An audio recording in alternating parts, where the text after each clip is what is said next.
This year we celebrate the 50th anniversary of one of our nation's bedrock environmental laws, the Clean Water Act.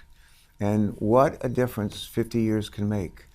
Going back to 1972, when I was a naval flight officer in Southeast Asia, the FBI hired its first female agents. The Godfather became the #1 film in the U.S. The last human walked on the moon. And Congress overrode President Nixon's veto to enact the Clean Water Act. Think about that. So much has changed since then. We have gotten the internet, iPhones, Wawa, electric cars, and thanks to the Clean Water Act, water that's a lot cleaner, a lot safer. And Americans now have a law that seeks to protect them from industrial pollution in our rivers and our lakes, our streams, or the indiscriminate destruction of our wetlands. And while we celebrate the Clean Water Act's immense contributions to our health, our environment, and economy, some are working to turn the clock back on these protections for our nation's waters. Currently, there is a case before the Supreme Court which seeks to once again allow polluters to dump their waste into upstream waters without consequence. I can think of no better way to commemorate one of the greatest environmental achievements than to fight back against this assault on clean water.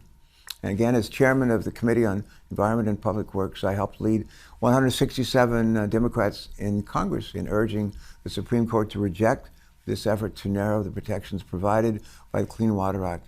The truth is that while we have come a long way since enacting the Clean Water Act 50 years ago, we've got to do more, not less, in order to deliver on the promise of clean water in our nation. Many families, like those in Jackson, Mississippi, that we hear a lot about, still don't have safe, clean water to drink, to use when they turn on their taps. And we can do better than that, and we must. We are better than that.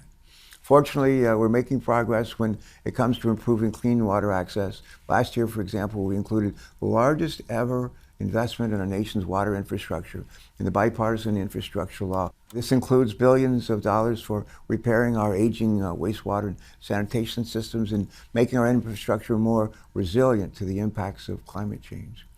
We've made so much progress, but our work continues. So as we celebrate all that the Clean Water Act has accomplished, or enabled us to accomplish, I hope you'll also join me in keeping up the fight.